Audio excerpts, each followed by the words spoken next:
welcome to LOA Today. I'm Walt Thiessen. With me today is longtime listener, poet laureate, and tie master Anne-Marie Young. This is your Daily Dose of Happy. We are so happy you decided to join us today. And Anne-Marie, of course, I always introduce you in the intro as being a tie master because you and I have been through the tie boot camp together. Yes. And one of the main things we learn in tie boot camp is how to stay up the spiral and not go down the spiral, UTS versus GTS, right? That's a big part of it. Well, we're going to get to talk more about that today because we have an expert joining us about all the ways that you want to stay out of going down that spiral. That's pretty cool stuff. Definitely. Her name is Ashley Krooks. She is a life and success embodiment coach. And Ashley, first of all, welcome to the program. Glad to have you here today. Thank you. Excited to be here. And you got to give us a little bit of background about how did you get to do this? Because I always like to ask that question. It usually means there's some sort of a crash and burn story that led to an enlightenment that said, oh my God, I got to change it. I got to share it with the world and I got to do all this stuff. And I can tell from the way you're nodding. Yeah, that story exists. So tell us the story. I was like right on the money. Yeah. So for me, I started my original business back in 2017. And at that time, what I really wanted to do was travel the world and work from anywhere. And that was my dream. And, I'd always been a high achiever. So I was always working really hard. And, I knew if I set my mind to something that I would do it because I would just do whatever it took to get that to be my reality. And so within a year, my now husband, boyfriend at the time, he was able to, he quit his job. We put all of our stuff in storage. We were making way more than what we had been making combined in corporate. And so we were like, let's go. And we left to go travel the world. And we've actually been traveling the world. We just slowed up as we now have a baby on the way. But oh, wow. Congratulations. Thank you.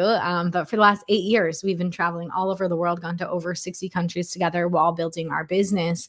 But what ended up happening to me pretty quickly was we're leaving to travel and I have everything I ever wanted. I had, the lifestyle freedom, location freedom, financial freedom, time freedom, like all of it. I had what I thought success would bring me, except I thought it would bring me happiness. I thought it would bring me like all these, everything we're promised when we hit success. I was like, wait, but I don't feel this way at all. If anything, it was just more confronting to me because now there was no telling myself, oh, but when I hit this goal that I'll feel this way, or when I'm traveling, I'll feel this way. It was like, well, you're doing it now and you don't feel that way.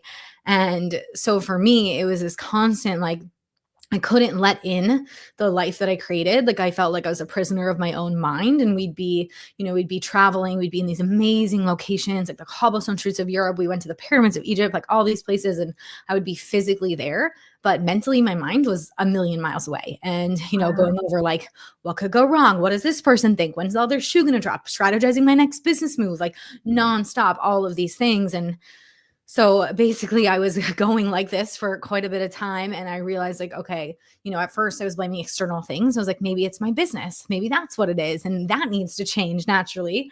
But I ultimately realized I was like, well, my business actually gives me a lot of freedom. There's a lot of automation in it. I have a team helping me. Other people in my business don't seem to be feeling this way. So ultimately I realized no, it must be me. And so I was talking to this friend a few months into my travel journey and she was like, what got you here won't get you there. And I realized from that, all the hustle, the grind, the being in my head, the just draining myself so much to hit these goals and this constant hamster wheel in my mind of thoughts was what needed to change in order for me to actually get to my next level and actually enjoy the life that I was creating. Otherwise I was just going to burn out. And I just really couldn't do it this way anymore. And so that was back in 2018. And that sent me on this deep spiritual personal development journey to create a life that feels as good as it looks. And I pretty much been on that journey ever since. And it really, as I was learning all these different modalities and, investing in all these different things and noticing shifts in myself, I became so passionate about it. When you talk about how you have to scream it to the world, I was noticing these shifts in me and realizing what was actually possible. This whole version that I thought that I realized, oh, this isn't actually me. These are just survival patterns or how I was conditioned or what I was told that who I was told I was. But I can change, this isn't me. I can actually be this person that I know is inside there. And I was unraveling all of these things that were blocking me from actually accessing this freedom in myself. And as I got closer and closer to it, I was like, oh my gosh, I need to get certified in these things. I need to learn how to help other people with them. And it just spiraled from there. And so, yeah, it's something I'm really, really passionate about supporting others with as well. Just being able to really turn off their minds and actually like let in their success and let in their lives, like soak up the moments that matter, because that's really what it's all about. Isn't it a shock the first time that you discover that all those things you thought were going to make you happy don't make you happy? I mean, seriously, the first time it happens, you say, well, that can't be. No one talks about this. No. Yeah, seriously. So first you're dealing with the shock, and then you're dealing with, well, now what do I do? Totally. They didn't map that part out for me. Right. Yeah, exactly. What else? Will this other thing make me happy, maybe? Or this other thing? It's like, you kind of get to the stage where you just can't hide anymore and you've got to face it. But it's a tough one to take. Yeah, definitely. Very hard pill to swallow, I would say. Yeah. Yeah. Did you notice also that as you started to discover what the true root of your own happiness was and do all that work that you were describing and so forth, did you also find that the other work, the regular business and so forth, got easier? Because that's a pattern that plays out a lot. Yeah, I would say it definitely got easier. I think for me also, certain things got less meaningful. Like I think that I realized like, oh, the just like seeking the next financial thing, or like seeking like certain more external freedoms or whatnot. Those were more, for lack of a better word, it felt a little superficial like at the time, because I was like, well, it doesn't matter unless you have this foundation. So it became too, like, I think for me, there was a whole period of like really needing to work through that and being like, oh, no, like I could still want this success. I could still want the money, those benefits that come with it too. But knowing that like this was the key piece. But I would say, yeah, as I started finding more of that happiness and that like just life force in myself, life and things definitely got easier as well. And yeah, I feel like I had a lot less like confrontations with things and whatnot. I'm also curious to know, you heard us use the terms UTS and DTS, up the spiral, down the spiral. How far DTS did you go? I would say, I guess I don't know like your metrics and how far down you'd say. It's your metric. It's not ours. I mean, you're the one who's doing your own measuring. So, but I think for me, I mean, it would definitely take me for rides. Like I would, really, really stress out about different things. And for like a long period of time, like I was, going to bed stressed in these thoughts, waking up in these thoughts, like it was really nonstop. And to the point where I eventually actually did burn out in my business. And because it was so all consuming for me, and really like mapping out all these scenarios that could happen that like, never ended up happening, most of them, but it was just like, that's where my mind would always go. And so I would say I went pretty far down the spiral before I actually really, maybe I'd climb up for a little bit, but then I'd go back down. And before I was able to actually get to kind of an equilibrium where it was more like I could stay around there or get myself up. Yeah, it would definitely take me down for a while. Yeah. And then you found a way up and you did it. It sounds like through discovering your own internal happiness. I also know, both of us know, that that's never a direct path. It's always a winding, curvy thing that goes in 50,000 directions before you finally up in your spot and you say, how the hell did I get here? But in the midst of all that, you were learning stuff, and you were learning stuff about not only how to go down the spiral, but how to go up the spiral. So let's talk about that for a little bit. What did you learn? Yeah, I mean, I learned so many things. Like it's been such a journey. I feel like I started just learning so much about so many different modalities and just digging in. I really, for me, what really were the big shifts was, I started doing a lot of mindset work initially, but I realized, oh, well, I'm just applying my same high achiever habits to the mindset work. And it was, shifting me to a point, but I was still having all these thoughts. Maybe they were getting a bit nicer, better, but they were still, but I was still not feeling good, still having all these thoughts. And then ultimately, after doing that for like a while, for over a year, I started finding more modalities that really worked at the root with my nervous system and, digging deep into subconscious reprogramming, somatics, energetic therapies, like nervous system regulation, and like so many. Probably if you name any modality, I probably tried it at some point. Okay. But really realize that is like the key, is really getting to that nervous system, because it's like if we're always in survival, no matter what, we're always gonna, go down the spiral, and that's where our body feels safe. And and where our system feels safe. So really like recognizing that and then figuring out those shifts along the way as well. And I think also like one really big thing that I learned is this isn't like, I mean, I feel like I've been able to compartmentalize it for people now a lot because I've gone through so much, but it wasn't not a quick journey for me at all. And, you know, I think sometimes we really want those quick fixes or we want to change. And for me, it was really like, there were a lot of times along from, you know, from 2018 till like a few, like, you know, I would say even parts of early last year or different times where I was like, you know, will I ever actually find like the inner peace that I'm searching for? And I really didn't actually know if it was possible for my mind to actually calm down in the way that I was hoping that it would. And so I think like that was a big piece too of just learning to really just not settle for that and keep showing up and keep doing that. And I think a big piece that I learned too, is originally I thought that that was just who I was. Like I just thought that was me and that I couldn't change, and really recognizing like, oh, that's just a part of me. And, oh, you know, I actually can change and that's not who I am. Like that was a really big shift for me to just really just give me the freedom from all the ways I'd been really hard on myself, judged myself a lot, and like saw myself in not the most positive ways. And that was a really big shift to like help me start to just unravel from that and start to really do the deeper work to actually like figure out why I was like that, or what, you know, what that actually was coming from versus like that's actually me. And those were big pieces too. And I don't know if you were looking for like what I learned in like specific things, but I definitely have a lot I could share on that front too. But we'll do it all one step at a time. And that actually leads to my next comment, which is you're reminding me with the way you described that, especially the early part, you're reminding me of a comment that was once made by Will Smith, the actor. He once said that it took him something like 12 to 14 years to become an overnight success. And that's really what we're talking about there. We don't necessarily see all those things that go on. We see the result at the end. We say, whoa, how did that person do that? That's amazing. Well, they did it by going through all the craziness. And the reason I latched onto that is you talked about how you kept getting a little bit better, a little bit better, a little bit better. One of the things that I love about that is I think getting better is definitely the way to go. But the other thing is when you're getting better a little at a time, it doesn't feel like you're making any progress. And so half the time, right, Anne-Marie? Am I wrong? I mean, no, you're not wrong. And that's so true, because everybody wants that big quick fix, don't they? Yeah. So even those little changes, they just sometimes just bypass you, and you're just like, that was a good day, but tomorrow's going to be worse, because you've still got that voice in your head and you've not dealt with that yet. Yes, that's right. Yeah. So it's 2 steps forward, 1 step back, 1 step forward, 3 steps back, 4 steps forward. That's just the nature of it, you know. And we don't want it to be that way. We want it to be really smooth, right? Just a gentle glide upward, and it never is. Never ever.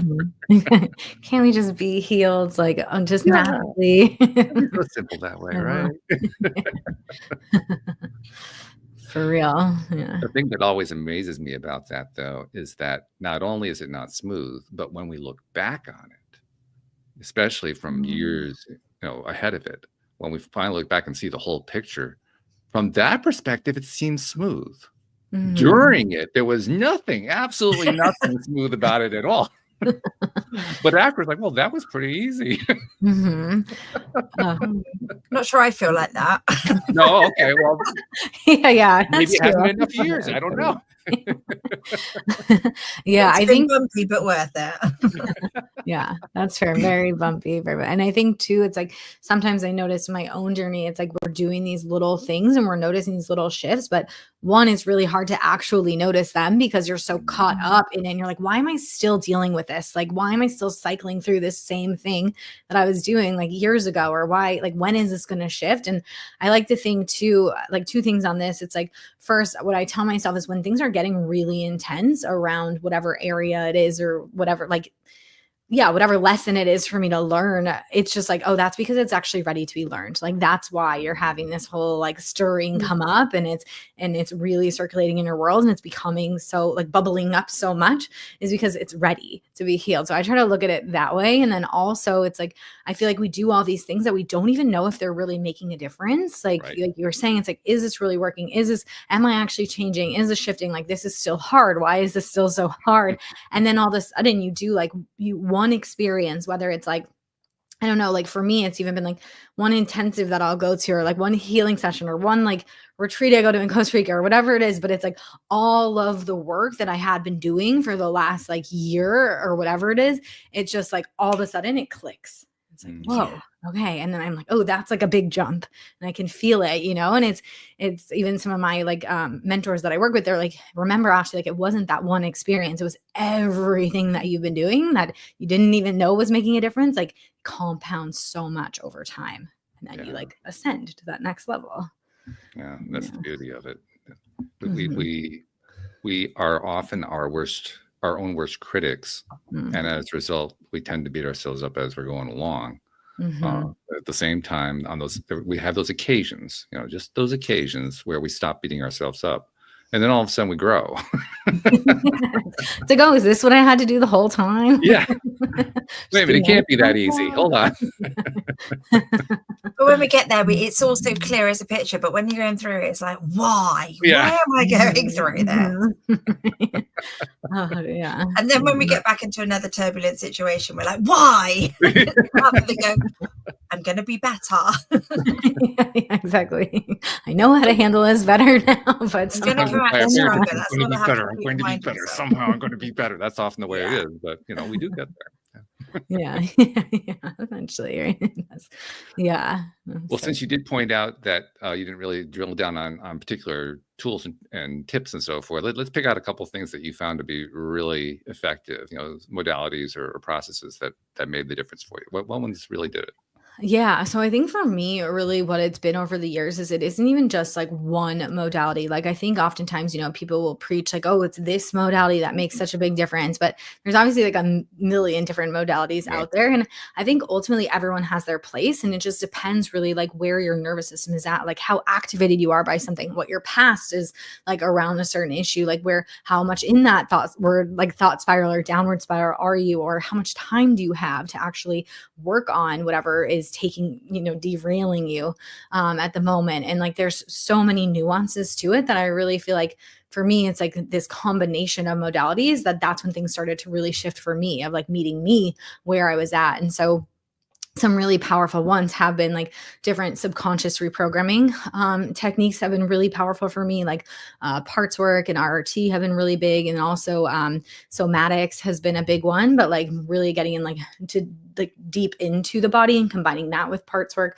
has been huge shifts. And then again, just really when it comes to like nervous system regulation of just even like whenever noticing like when I'm just really. And I mean, there's so many things we could go into for nervous system regulation. So I'm going to try to like summarize it. But I think actually what we were saying like earlier, even is such a big piece is like this is how am I relating to myself? Because it's like, no matter what, if I'm doing any modality, but I'm actually like beating myself up and I'm resisting my mind, then it's not actually going to be as effective as if I'm actually understanding, oh, my body is just doing this to protect me, or, oh, it's serving me some way, and really having that kindness and acceptance to then alchemize. And I feel like from there, everything can alchemize.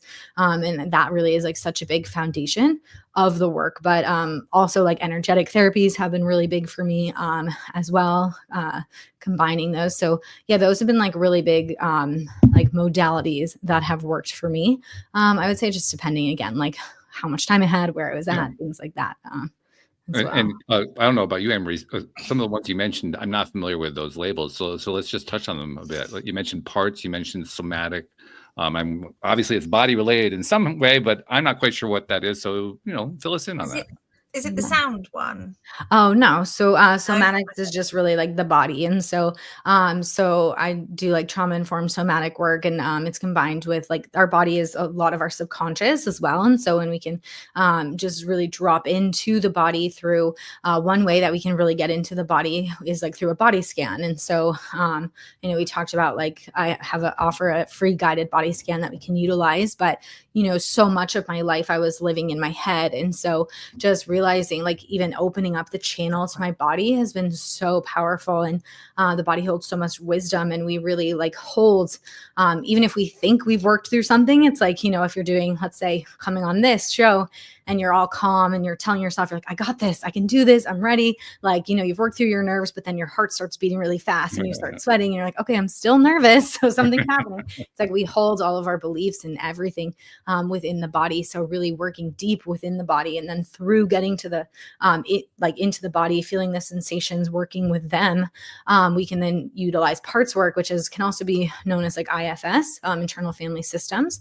And so through there, we have so many like different parts of our psyche that got caught up and kind of exiled in us, in our subconscious, through different experiences in life when they didn't get their needs met. And so really oftentimes a lot of us are always operating from our parts. And so if we can start to really work with these parts and see what these parts need and meet them in a way that can really, like, they didn't get met. Oftentimes these parts get stuck because they weren't actually given the attunement and the love and the care that they needed. If we can really figure out what they need and meet them in that, to allow them to feel safe enough to these parts of our subconscious to actually can alchemize and heal and like grow up basically, and then we can heal from those parts. And I've noticed like tremendous shifts within myself and my clients, and we can get such good insights on like how we actually, like why we actually are the way we are and why we're operating through utilizing parts work and somatics as well. So like walk us through that. Like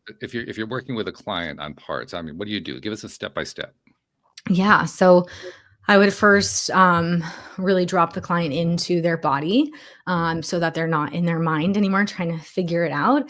And then from there, we would just start working with the part. So if they came in with an issue, let's say that they were going through in their life, right? And typically anything that's actually happening currently, it's not, and if we're like triggered by it, it's not actually because of what's happening currently, right? It's because of something we're a match to, because of something that happened younger in our lives, or somehow it's reminding us subconsciously of something in the past. And so we can go into the part, then we can start working with the parts. And so I'll start asking the part like, can we make sure the client can access that part? So let's do a concrete example. Let's make up an issue that the client has, and then go into what the actual part is. Okay. So it's hard because there's not like a specific, it really does vary, but let's say the client is getting, when they see, like whenever they're leading a call, they're getting really triggered by a specific person that's on the call, but they're not really sure why they're getting triggered by that right person. So then what we would do is we would say, okay, so let's bring in this trigger. So we'd get them into their body. Then we'd bring in that trigger of like, okay, imagine you're on the call. Imagine that you're right. And you're starting to feel this way, feel this in your body. And we'll work through the bodily sensations that they're feeling. And then from there, we'll get to the part and we'll start to say, okay, so now like, can you sense this part of you that starts to get really triggered by this person? Okay, yes. How old does this part of you feel? Okay, what does this part of you need? And just start having a dialogue with the part. And then even like, where did this stem from? And oh, wow, I'm realizing that when I was 4, I had this interaction with my dad, and it started, and this person is actually reminding me of my dad, and this is what happened with my dad. And then we can work with this 4-year-old part of them and have this dialogue and really meet the part and send love to the part, have like, we go in as in present as well and like hug the part and work with it and whatever comes up to really, again, let that part know that it's okay, that it doesn't have to grasp on. It doesn't have to, that this person is not your dad, that you don't have to be triggered by it, and work with it in different ways to then alchemize it. And oftentimes when we do that, and then we can alchemize a lot. So then you're not actually triggered moving forward by that person. And then too, if it happens, we know, and we can actually go into our subconscious. We can say, okay, what do you need right now? Like, okay, I'm feeling this trigger. So like, what does my part actually need right now? Are you okay? Like, I got you. And we can actually talk to these parts of us, and it can be very healing and very supportive. And even just to recognize again, like I kind of mentioned how it's not all of us. Like I realized this wasn't all of me. This was just a part of me. It's the same thing. It's like if we're, maybe there's a part of us that gets really aggressive. We don't really like that, but we're like judging our whole self, our whole identity as, oh, we're so aggressive. We can even use that to just be like, oh, there's a part of me that gets really aggressive when these types of things happen. And we can specifically work with those parts in sessions. But just like for anyone listening, it's like, oh, recognizing, oh, this is just a part of me. So, okay, if I can get in tune with what does this part of me need? Oh, well, this part of me is telling me it wants connection. It wants love. So if I can just give that part the love that it needs and also recognize this is not all of me, then maybe I was judging myself and really beating myself up for being this aggressive person, but I don't have to do that now because I know, oh, this is just a part of me and this part of me really just wants love. So I can give this part love and I can recognize that it's actually not who I am. And that can be so liberating as well. So the part isn't so much like a stomach or a liver or something like that. It's an aspect of our personality, an aspect of our personhood. Yeah, of our subconscious. Mm-hmm. Okay, all right. Then where's the tie into the body on that? Because you made a very specific reference to that. I wonder how that's tying into the segment of personality. Yeah. So oftentimes these parts of our subconscious will hang out in different areas of our body. So we'll notice, like maybe let's say going back to that trigger that happens on a call, maybe it's like always happens in your heart, like it really tenses up. And so we'll go into the body again, because we want to get out of the mind so we can get deeper into the subconscious and really work with the part. We don't always have to go do this, like if you're going throughout your day, but typically it can be really supportive. And then you'll feel like the area of your heart that's doing that. And you'll start to move the sensation, the stuck energy in there.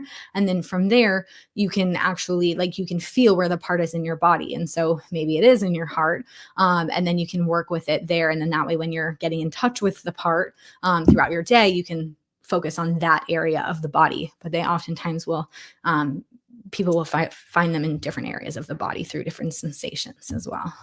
Does that sound familiar, Anne-Marie?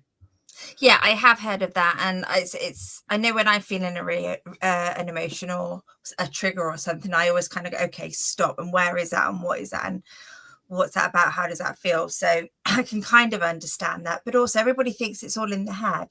Mm-hmm. And if they fix their head, it's okay, but actually it makes sense that it's trapped in other parts of your body because there's energy and it's going to flow around your body, isn't it? Mm-hmm. And like your head, you get blocks, you're going to get blocks elsewhere. So it does make sense to me. Mm-hmm. Okay. Because if it resonates, that means it's going to not only make sense, it's also going to be something that you feel like you can tie into. So in other words, it becomes a process you feel like you can apply. Now, obviously, Ashley is doing it in sort of a coaching context. She's helping people work through it, but it can work either way. I mean, I presume, Ashley, you can do it with somebody else, but you can also do it within yourself. Oh, definitely. Yeah, you can totally do it within yourself. And I think, it can be such a great tool. And even just dropping yourself, like taking a few breaths, just slowing down. And then, asking that part, right? What does it need? And just can be really supportive and getting in touch with the sensations you feel in your body. And then, you can go deep with, however many questions you want to ask or see what's coming up. You can definitely do it with yourself. And I think the piece of the mind is so big too. Like, I think, a lot of people think everything's up here, but really so much of our subconscious and what we hold is actually in our bodies. And we're not taught in our cultures, like to go to the body. And so we can try to fix everything from our head, but we're just operating, but there's so much that we're missing as well when we're not getting deeper into the body, or we get caught. Our minds love the drama, the story, like everything in there. And it's like, well, if we can actually just drop in and say like, we're getting caught, and it's like, oh, well, but how's my body feeling right now? And we just go straight into that sensation of like, oh, wow, like my heart's beating really fast, or like I'm getting really like tense. It's like, let's just feel that. And we can actually move through whatever's happening so much faster than catching on to the story, which again is just what's happening now, but isn't actually what the deeper root issue is. So we can work with the root and then from there move forward. Right. Yeah. And I'm just wondering, is that this sounds like something that you could also do with pain in your body, because sometimes pain does, if I haven't broken my arm and my arm's though, what is that about then? If I haven't damaged it, why is it hurting? And is that something similar? It could be your body's reaction to trauma. Definitely, definitely. Yeah, there's been a lot of different examples like through somatics and kind of how I explained like going into the body, Mm. finding the sensations and utilizing parts work and different things, speaking with the subconscious, that a lot of different external physical ailments like have been healed through that, because we hold so much in our body, so much tension, and then a lot of the pain that manifests externally is actually internal stress, right, built up for so long. And when we can start to actually work with that, yeah, we can release a lot of pain as well, for sure. This is clearly something that you're passionate about and that you found has made a Yeah. big, big impact on your life. I mean, obviously, this is one of the ones you picked out when I asked you for, specifics. So this is a big one for you. Do you remember when you first encountered it? I imagine it helped you in some major way. Do you remember that story? Yeah. So for me, I had spent kind of how I've shared like my whole life in my head. I didn't know, like, if you asked me how I felt, it was like, I don't know. I think I feel like this. Like everything was up here. I had barely any connection to my body. Didn't even think about sensations or like anything like that. And yeah, back in 2020 was like the first time that I came across it, really. And for me, I ended up working with this coach, and she led me through on our first session. She really led me through a body scan, but like an extended one.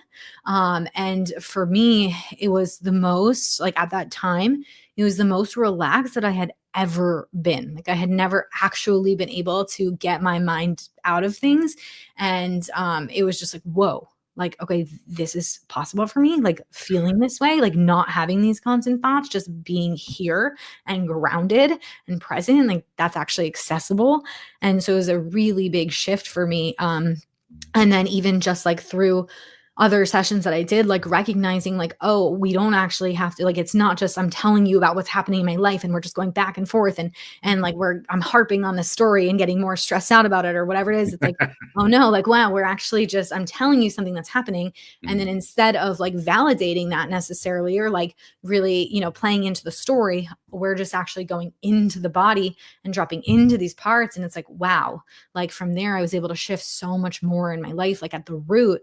And then it was really cool because we would do these things in sessions, and then I would go and then I would see in my life, like things started to shift. And I was like, wow, this is so cool. Like I do the internal work and things shift externally. And so those were like really powerful moments as I started to do this deeper work. The whole idea of this body scan, it sounds like it's taking what you were talking about earlier regarding, diving into a part of yourself and unraveling whatever's going on there. The body scan sounds like it's sort of like a general, like an MRI or something. It's just kind of looking through the body for stuff. Describe that. What's that like? Yeah, I love that explanation. So the body scan, there's different ways that you can do it, but basically it's just starting to really form this relationship with your body and starting to get familiar with the sensations in your body. So the way that I'll do it is like I'll guide people through, and you can do this on your own too, but like I find guided to be really helpful. But feeling like, okay, starting closing your eyes, right? Taking breaths, dropping into your body, becoming present, and then starting to focus on your feet and noticing like as your feet move and, putting some attention there, and then moving up to your ankles and slowly moving up throughout your whole body and starting to build a relationship with all these different parts of your body. And then noticing as you do the sensations that are coming up. So, oh, is there like a lot of tension around my heart? Like, where is this? And that helps, because then you can start to, think, okay, well, why is this tense, or what's happening here? And you can start then to track throughout your day. Like if, as you get more familiar, if you're feeling that tension, it's like, oh, okay, this is a place that typically gets tense. So what am I holding here? And it can really be supportive to help people start connecting with the body. And then also if you're someone who, like I was, really caught in your head, it can be a really good way to, again, just orient the energy down and be like, oh yeah, we have this whole thing. And it can really help to quiet the mind and give, again, like the focus somewhere else, and start opening the pathways within the body. And again, getting familiar with those sensations. So body scans are so great for so many reasons, but I would really say, especially for anyone who's like caught in their head or stressed over a situation or kind of looping on something, it can be really, really powerful to just get your mind to calm down. Yeah, I think we can see that. it also strikes me that the great advantage to the body scan, besides the calming effect, as if that weren't good enough, we need to have more than that. But the other great benefit to it is that you're basically asking your body to give you signals that you're promising you're going to pay attention to this time. You've been ignoring them perhaps. Now you're actually going to notice them.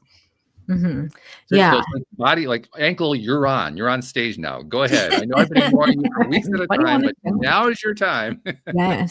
No, that's such a great point too, because we ignore so many of our body's signals so much, right? And oftentimes they start off like quiet and then they get louder and louder. And then sometimes it can be pretty detrimental. But it's like, if we can really start to form this relationship where we can start to see like, okay, show me like what's actually happening here, and then tend to it as it comes up, or even make the space for it.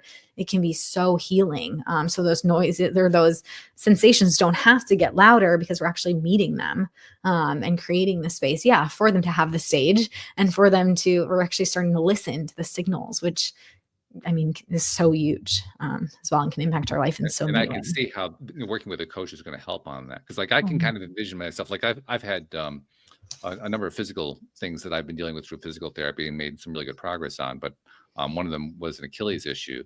And while I have largely resolved that one, I'll still be at times, even if I'm going to bed or whatever, I'll just sit, or I'm lying down, and I'll feel the soreness in the Achilles. And I can just see myself saying, okay, they're sore. What's the message? Well, they're sore. I don't know what else to do with it. That's where I think the coach is actually helpful. Yeah, definitely. I mean, I think like there's certain things that you could maybe look at of just like in terms of the soreness. It's like, okay, so maybe I need to stretch, maybe I need to see this, like you can see in that. But ultimately, I think it definitely is helpful. And then you can start to learn your body more, like, okay, there's this tension in my heart. So okay, how do I actually, instead of just consistently operating from that tension in my heart, what are practices? Again, where a coach would come in, or once you learn the practices, what are practices that I can do to work through this tension, right? To start moving this tension, so I can start opening my heart and no longer having it be like tense like that.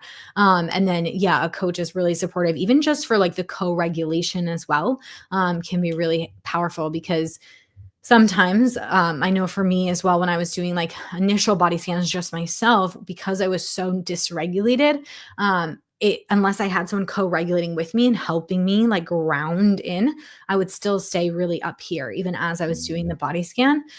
So it can be really supportive for a co-regulation. And then again, to understand like, okay, let me go into this sensation and see like this soreness or whatever it is, like, what is this actually telling me? And where did this stem from, and how can I work through it from there? It's fascinating to me, because another aspect of what I've encountered with my Achilles, with both of the Achilles, is every once in a while, I will get that soreness, and I'll go through pretty much what I just said, like, okay, it's sore. Now what? I have no idea what. And then I'll do something. I don't necessarily know exactly what, but I'll do something to shift my mindset. And all of a sudden the soreness is gone. I said, well, where did the soreness go? And half the time it feels like, well, okay, I did it, but I have no idea what I did. It's so true. Well, also like what we focus on expands, right? So sometimes if we're focusing on the pain and we're really like, zoning in on it, then sometimes the pain will get worse. But if we just, we're like, okay, we're okay, and we do whatever it is to not be focused on it, sometimes, it just gets less. But I'd be curious what it is that you're doing specifically. But the only thing I can tell you, I have narrowed this part down. If I can do something that shifts my attention to something that I feel a lot better about, that's when the pain goes away. So I have that much of a clue, but beyond that, I don't know. I haven't figured it out. Well, that actually makes a lot of sense, I would say, because you're shifting your whole body state, right? So it's like if you're focused on kind of the negative, or you're getting like that tension in your body or the stress or whatever it is, then naturally pain is more so going to arise. But if you're opening your heart up, if you're focused on like the good and what's coming, that shifts your whole internal state, which actually is a big shift. Like I've seen some people do some pretty crazy things with pain based on how they shift what they're like, where their attention is and how they're relating to the pain. And so I feel like you're doing, as you bring in that like positive experience, it's like it affects everything in our body, and that part that is creating the pain too, like the tension in your body is also probably able to relax a bit, which takes the pain away. I remember the first few times I noticed, and this was consciously noticed, I was deliberately trying to do this kind of thing because of the basic theory we often talk about here, the law of attraction theories. The idea that if you give your attention to what you want instead of what you don't want, you're going to get more of what you want, that sort of thing. And the first time I was able to do that with a physical bodily situation, it took a tremendous amount of effort to do it the first time. But when I finally pulled it off, I was absolutely flabbergasted. Like, oh my God, it worked. How did I do that? Like, I'm powerful. Like, what? Holy crap. Why can't I do that every time? I don't understand it. Yeah. And obviously, like with anything else, the more that you practice, the better you get at it. But even now, I mean, I've gotten to the point now where I can do that fairly consistently, but half the time I don't even know what I'm doing. The only thing I know is like one of my favorite techniques. Like if, for the longest time, it was my right Achilles that was the issue. As long as it was just the right Achilles that was experiencing pain and the left Achilles felt good, I would take advantage of the bipolarity of the body. I'd focus on the left Achilles and say, this is the way my right Achilles feels right now. And I get excited about that. And after focusing really strongly that way, the pain would go away in the right Achilles. If I had in both Achilles, I was kind of in trouble because I didn't have a bipolarity I could go to. Right? You're like, well, my left thigh feels good. So yeah, right. But is that something similar? Because even though you're not focusing on the limb or whatever where the pain is, you're focusing on the opposite. You're focusing where it feels good. Is that deflection or is that something similar? Because you're just putting good energy in. I don't know. I was just wondering. I don't know either. Yeah. I don't have a good answer. Like I said, I have not completely figured all this stuff out. The closest I've come to figuring it out is that if I raise my vibration, good things happen. Beyond that, I don't have any clue. I can't tell you. We all have our toolbox, don't we, Walt? Yeah, right. That's all you need, right? By what you're talking about, Ashley, because it sounds like you found a way to kind of zero in and get more information, really. Which is not because you're also doing it outside your head. That's the really cool part about it. Yeah. We have access. I think we have access to so much more information than we realize and then we're told, right? But we just have to be willing to really kind of get out of our heads to actually be able to access it. But yeah, there's so much knowledge in the body and does the body, are there like clues you look for that tell you, okay, here's how I understand what the body's telling me now because it's doing A, B, and C? It's more like I can do that. So it's more like, let's say I catch myself like really in a trigger or something, then I'll like drop into my body and then it's just like, okay, what is this telling me here? Like, okay, well, my heart's beating really fast or like I'm getting really tense. So, okay, let me, instead of going up and trying to work through the trigger, let me actually relax my body. So maybe I'll do breaths, maybe I'll go into the sensation, maybe I'll move it, like different ways that I'll get into the body. And then, or if I'm feeling totally fine, but my body, for some reason, my heart is like really tense, I'll be like, okay, what is this telling me right now? And I'll see, and I'll actually listen to see if something comes through. So maybe I'll drop into my body, maybe I'll do a body scan, or I'll get into my body and, see what the body tells me. From there, and then like use whatever tools I have to like work through the heart. And then obviously deeper like subconscious practices, like I've shared with the parts work and stuff, to see what my body will tell me. I think too, a lot of our intuition can come from our body. And so especially we have so many voices in our head and it's like dropping into the body. A lot of times I'll use that to really, just like I'll ask different questions and I'll see, like for me, I have a specific way that my body will respond if it's like a yes answer and I should do something or not, and really use that to get information from my body as well. So do you actually experience it as messaging? Sometimes, yeah. I mean, I would say like, I think if I'm using it to ask like a yes or no question, I can definitely experience it as messaging for sure. And then I would say in the sense of going into the body and then working with the parts and having them like hearing them through the body can definitely get a lot from that. And I think also to our body language can be really powerful. Like, I do different practices with my clients where they really drop into their body and then we act out and do some character play like with these different parts, and through our body language that's literally how we're expressing some of these parts at times. And so we can then get into our subconscious and when we express from that way, we can really see what's actually going on inside of us too. Yeah, now I'm trying to imagine what that dialogue is like, right? So you're creating a little play, right, between your Achilles and your right knee, and like the Achilles is saying one thing and the knee's saying the other, and like no, no, no, you're wrong here. Hold on a sec. I'm imagining something like that. It's more kind of like going into like what the parts actually actualize as versus like the body parts, but in like the subconscious parts versus the body parts. But I would say in terms of the body parts, like in terms of getting specific messages from those, I would say there's ways that you can, just really go into the body somatically and then work with it, so like through the subconscious, and get deep into the part and actually, see like what is happening there. And maybe what is it? Maybe like your shoulder has been really tight. You're trying to figure out why. And maybe you find out that there's actually a part of you that's like really gripping onto something from when you were younger, or like it's gripping onto something for survival or whatever it might be. It could be a slew of different things, but it's like then we can work with that part, and then you actually notice, oh wow, my shoulder isn't in as much pain. And so you can see like the subconscious reasons behind it, because often there is a deeper reason behind the pain or whatever it is that we're experiencing as well. See, I'm trying to visualize that a bit like journaling. Sometimes if I have a question, I'll just write it down and I'll ask all these questions and then just kind of channel the answers. But that almost feels like it's external, whereas yours is more internal. But I wonder if the answers would be different. I mean, I think it just depends on like where you get your guidance from. That would shift it and to see. But ultimately, I mean, I guess you would trust that if it's the answer that you're meant to get, right, that no matter where you ask it, that it's going to give you the same. Same. That's a key piece of this, isn't it?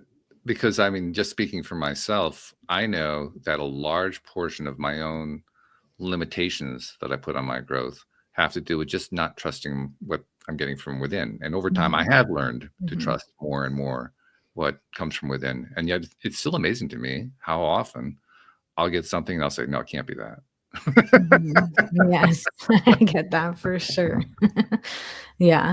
I think that can be I know for me, one of like the trickiest things, right? Like my whole life, I was always told outside, the answer was outside myself, whether it was a textbook or a teacher or whatever. So when it's like, wait, there's no right answer. Like I know the answer. It's like, what does that even mean? And I think that's why for me, actually, the body has been such a great tool because, well, one of the reasons, because my mind, I can doubt myself so much, but if like my body is telling me there's less, like I can know that, versus like all the different voices in my head or where it's going, I can like more so feel it, which for me personally, people will experience it differently, but can be a really powerful way to know. And then I may also check it because I'll doubt it. I may also check it with like doing, some type of journaling and seeing like what comes through in there. That can be supportive for me as well, but definitely get that.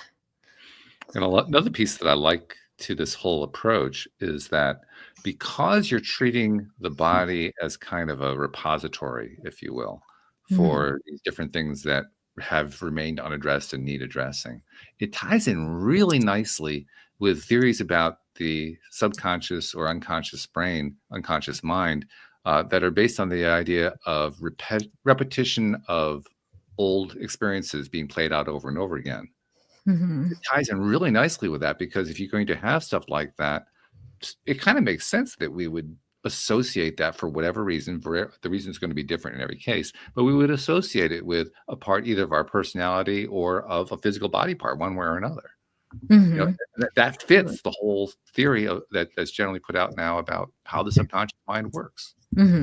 Yeah, exactly. It's replaying, right? In even if we're not consciously aware of it, right? In our subconscious mind or in our body as well, based on the just sensations that we're feeling or the ways we react to something. If it happens, we're like, wait, why am I reacting this way? Like it doesn't make sense with what's happening currently.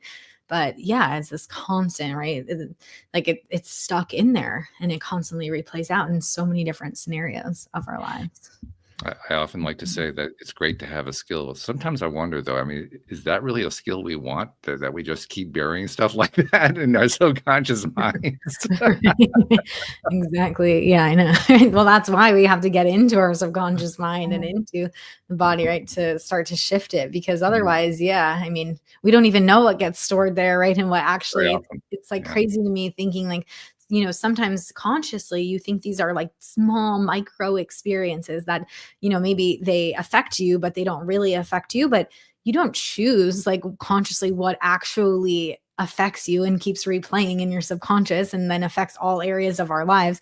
So it's like sometimes, we don't even know like what is actually running. I could also say that we do choose it. I mean, you're right. We don't choose it, but if we keep replaying it over and over again, well, in a sense, we are choosing it every time that we play it again. Yep, I'm going to choose it one more time. Go choose it again. Go choose it again. I mean, so we're doing both. Although, yeah, I think the conscious pieces that we replay and that we know, like for sure. But I think what we're not even aware of, or maybe memories we don't even remember, like, those were, I don't know that I guess we chose them at some point, right? I mean, technically we're choosing everything, right, in our lives, but yeah, I think it's just so interesting sometimes. Like, I know for me, when we'll go into these deeper practices, I'll be like, wow, in these deeper practices, like I'll be like, I didn't even know I was holding on to that, or that was an experience that was like really dictating so much of my life now. And then even realizing that can be so freeing. But for sure, I think it can be really hard, I think, to not repeat things when we know, like we're consciously repeating them sometimes, but for sure. But like, then I think, there is a part of us, right, that's getting served in some way by that. And so we definitely are choosing those ones. Well, sure. And that's also when we get really good at beating the crap out of ourselves. Oh, I'm doing it again. I can't seem to stop that brain from doing the blah, blah, blah, blah, blah, blah. We're really good at that. Totally, right? We don't even realize it's such autopilot. I do wonder if there are people out there who make it their identity, though. So, being in pain is their identity. Oh, well, I'm disabled, or I've got issues with my shoulder, whatever it may be. Some people find that identity. So letting go of that can be really difficult, because you're letting go of who you are, not just a pain in your shoulder. Totally. Yeah. I'm wondering. And Tony Robbins talks about that. Like the biggest thing we'll fight for is our identity, like any human. And so it's like whatever we identify with becomes the hardest to actually let go of. And I think a lot of people through pain find a lot of purpose isn't the word, but through pain, I mean, that too in other ways, but through pain, find a lot of like solace, right? And like really digging in the pain, and it becomes their whole identity. And so, I think some people, whether consciously or not, like they don't want to let go of it, and they don't know how to, or they're not ready to, because it really has become so much of who they are. It's one of the biggest challenges for a lot of people. I would say probably the vast majority of the population, because we see so much of the craziness going on. I mean, we can point to all of them. We all know what they are. And very often we get wrapped up in these terrible things are happening. And people's lives are being adversely affected, and some people are being marginalized, and all kinds of stuff going on like that. And it's hard to remember we all have a choice, and all of them have a choice. Everybody who's involved in that has a choice about how are they going to stay with it? Are they going to try to grow out of it? Are they going to get help? Are they going to curl up in a ball and suck their thumb? We all have that choice. The choice doesn't actually go away. It seems like it, especially if we're in a victim mode, then it really seems like it. But the choice never actually goes away. Totally. Yeah. And that to me is that's how I stay more optimistic, by remembering that, because it is so easy to get sucked into all the great divide and horrible things happening in the news and the political scene and all. I mean, you can get all wrapped up in that, but you can also remember you have a choice about it. Yeah, exactly. And I think we have way more choice than we realize. And I think for that type of stuff too, I like to look at like, what is like, if I'm getting really caught in something, it's like, well, why is this the thing that's getting me really, really caught? Like, what's the match point, or what's the trigger, the part I'm not claiming in myself that maybe I need to claim? That's why like this whole situation is really getting to me so much, or, or even like, what are the lessons for me in here? Like, I feel like if we can pull back, and kind of almost zoom out on what's happening in the world and look at it more from like I don't know, even I guess it's kind of like a spiritual scale, or look at it from like just pull back overall, right? And seeing even with like law of attraction, well, what am I actually attracting into my life? Like does this have to affect me as much right now? And really claiming like all of that choice, and seeing like, okay, well, I can go all in with this and have it completely take over, or I can back up from it and, realize I don't really have control over it. And then, okay, what can I do? Like what in my environment can I actually control, and move from there? As well. It can be really freeing. That's good. Dude, this has been a really good conversation. I love when we do a deep dive like this, and that especially that last half there where we're just really diving into the processes that you guys do. That's really good stuff. We have a few things we like to do before we finish up an episode. Cool. We want to make sure we do those right now. First things first. Someone is listening in and they decide, I got to work with Ashley, or at least I got to talk with her to find out if she's somebody to work with. We should probably tell them how to find you, don't you think? I think that'd be a good idea. Love that. Yeah. So the best way to find me would be on Instagram. And so my Instagram is the places Ash goes. So it's like OH, kind of like Dr. Seuss. The places Ash goes. And so I would love for you to message me and touch base and let me know like even how this conversation landed for you. And I would love to chat to dive deeper as well. Do you also have online resources? Yes. So I have multiple different online resources. You can also find them on my Instagram, and I'll also, I don't know if we can link them to the show at all, but I do have a free, like I mentioned, guided body scan. And so I'll provide you with that link as well to, really be able to connect. And for all the reasons that we talked about in the of the benefits of the body scan, so that you can try that out for yourself and really access that inner peace. If you're up for it, send a link to any of those links that you want to send it to Jen, the VA who sent you all the details about the show, and she'll make sure she works it into the show notes. So we can amazing. Okay, awesome. Great. So that's the first thing we like to do. The second thing we like to do is I like to go to Anne-Marie, because she has a really great perspective on what's going on in this conversation. Obviously, she participates in it, but she's also a listener.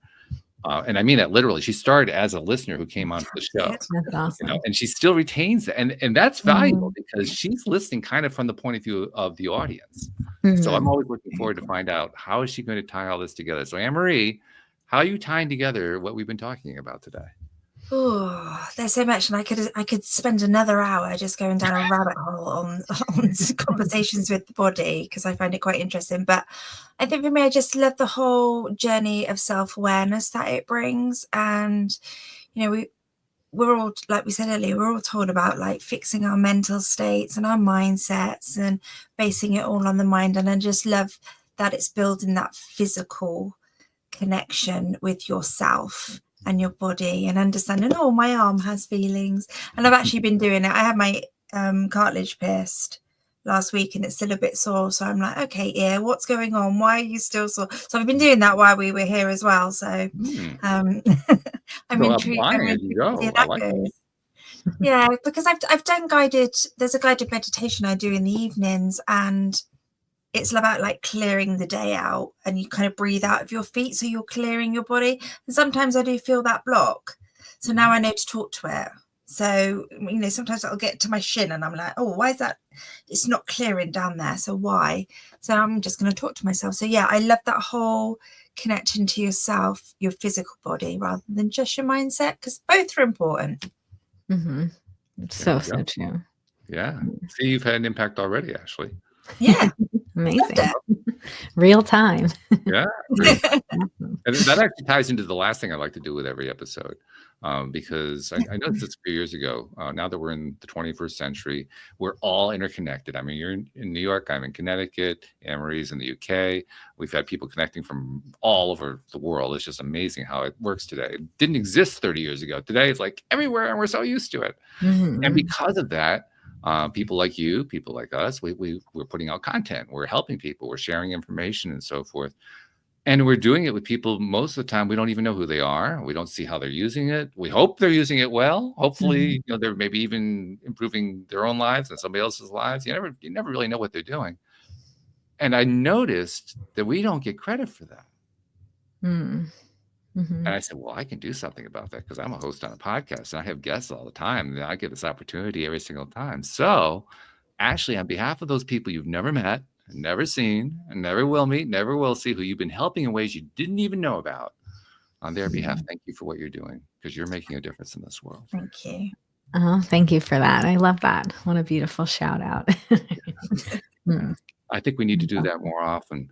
So many people have learned the value of being of service to others, and so they just kind of try to do what you're doing, just put the word out there, and of course you have a career that goes along with it, but you're still trying to get that out there. I love how that has happened. I mean, to me, that's the greatest benefit of the modern technology, people are finding a new way to just share what they know with others. Mm-hmm. I think it's important to recognize that. So that's why I make this a practice. Yeah. No, I love that. I love that. We have access to so much information. I think, we definitely, like you said, we don't realize what it takes for that person to have learned it, to embody it, to share it. And I know for myself on social media, sometimes I don't acknowledge the people who I've learned the most from. And so it really is such a great practice. I love that you do that. Beautiful. So thank you very much for sharing with us today. Best of luck with what you're doing. Keep doing all the good work. Yeah, we really appreciate you very much. Awesome. Yes. Thanks so much for having me on. This was a fun conversation. And thank you to our podcast listeners everywhere. We'll see you all next time here on LOA Today. Goodbye, everybody. Bye.